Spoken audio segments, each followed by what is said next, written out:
Welcome to first BSc semester 1 students to my physics lecture 46 on YouTube.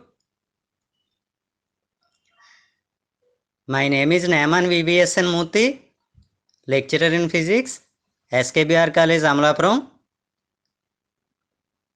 Last క్లాస్లో మనం motion of A racket గురించి study చేసాం. Multi stage rackets అంటే తెలుసుకున్నాం. Today's topic is impact parameter and scattering cross section for first BSc semester 1 students studying under Adikavi Nannaya University, Rajamahendravaram. ఇది first BSc వాళ్ళకి 4th class.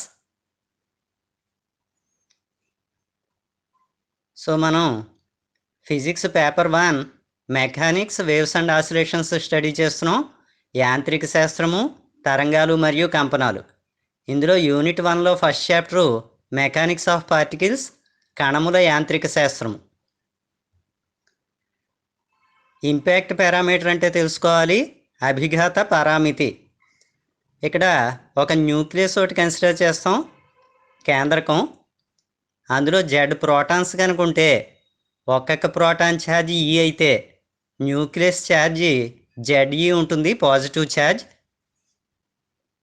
So కేంద్రకం యొక్క విద్యుదావేశం ZE, ధనావేశం. ఒక alpha particle ఒకటి consider చేస్తాం. Helium న్యూక్లియస్ని alpha particle అని పిలుస్తాం. 2 ప్రోటాన్లు ఉంటాయి ఇందులో, 2 ప్రోటాన్స్. So 2e charge.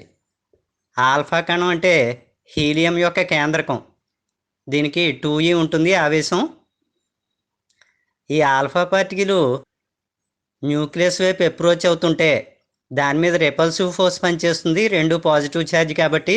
అంచేత హైపర్బోలిక్ పాత్లో ఇలా కర్వ్డ్ ట్రాక్లో ట్రావెల్ చేసి వెళ్ళిపోతుంది.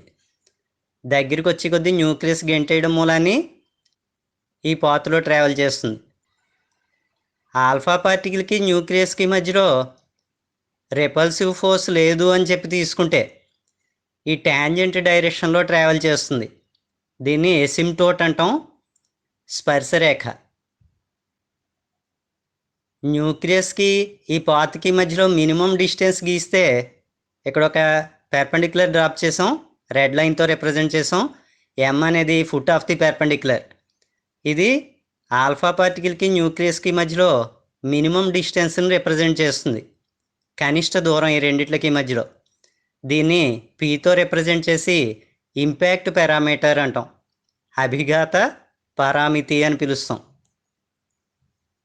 సో ఆల్ఫా పార్టికల్కి న్యూక్లియస్కి మధ్యలో రెపల్సివ్ ఫోర్స్ ఎగ్జిస్ట్ అవ్వనప్పుడు మినిమం డిస్టెన్స్ ఎంతవరకు రీచ్ అవుతుందో దాన్ని ఇంపాక్ట్ పారామీటర్ అంటాం. సో డెఫినేషన్ చూద్దాం. It is the closest distance between the nucleus and the alpha particle if there were no repulsive forces between the two. అభిఘాత పరామితి అంటే కేంద్రకానికి alpha కణానికి మధ్య వికర్షణ బలం పనిచేయకపోతే ఆల్ఫా కణం కేంద్రకం వద్దకు చేరే కనిష్ట దూరాన్ని అభిఘాత పరామితి అంటారు. So next concept scattering cross section అంటే తెలుసుకోవాలి. పరిక్షేపణ మధ్యఛేదము అని పిలుస్తాం. So number of alpha particles ఈ న్యూక్లియస్ మీద వచ్చి ఇన్సిడెంట్ అవుతూ ఉంటాయి. దీన్ని స్కాటరర్ అని పిలుస్తాం, పరిక్షిప్త వస్తువు అంటాం. ఆల్ఫా కణాలు కిరణపుంజంలా వచ్చి పడుతూ ఉంటాయి దీని మీద. ఎన్ని ఇన్సిడెంట్ ఇంటెన్సిటీ అని పిలుస్తాం, అంటే number of alpha particles incident per second. ఈ స్కాటరర్ మీద పడి ఇవి స్కాటర్ అవుతాయి. డి ఒమేగా సాలిడ్ యాంగిల్తో ఒక కోన్ ఒకటి అస్యూమ్ చేసుకుంటే, వెరీ స్మాల్ సాలిడ్ యాంగిల్, ఇది ఘన కోణం అని పిలుస్తాం. ఒక కోన్ అస్యూమ్ చేసుకుంటే అందులోంచి very small number of alpha particles scatter అవుతూ ఉంటాయి. ఆ నెంబర్ని డిఎన్తో రిప్రజెంట్ చేస్తాం. డి ఒమేగా అనే ఘన కోణంలోంచి వెళ్తున్నటువంటి ఆల్ఫా కణాలు ఎన్ని అని అడిగితే డిఎన్, అత్యల్ప సంఖ్య. థీటా అనేది యాంగిల్ ఆఫ్ స్కాటరింగ్ అంటాం. సో ఇప్పుడు డి ఒమేగాని సాలిడ్ యాంగిల్ అంటాం, ఘన కోణం.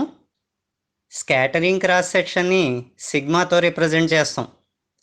పరిక్షేపణ మధ్యచ్ఛేదాన్ని సిగ్మాతో సూచిస్తాం. ఇది డిఎన్కి ఎన్కి రేషియో. సో దీనికి సంబంధించి డెఫినేషన్ చూద్దాం ఇప్పుడు. స్కాటరింగ్ క్రాస్ సెక్షన్ అంటే it is the ratio of number of alpha particles scattered through solid angle d omega to the incident intensity, అంటే డిఎన్కి ఎన్కి రేషియో. పరిక్షేపణ మధ్యచ్ఛేదం అంటే ఘనకోణం డి ఒమేగాలోనికి పరిక్షేపణం చెందిన ఆల్ఫా కణాల సంఖ్యకు మరియు పతన తీవ్రతకు గల నిష్పత్తిని పరిక్షేపణ మధ్యచ్ఛేదము అంటారు. సో ఇదంతా కూడా డీటెయిల్డ్గా impact parameter, scattering cross section గురించి. We will meet again in the next class with another interesting topic. Thank you all. అందరూ కూడా మరిన్ని మంచి మంచి లెక్చర్స్ గురించి ఈ ఛానల్ను లైక్ చేసి, షేర్ చేసి, సబ్స్క్రైబ్ చేయండి.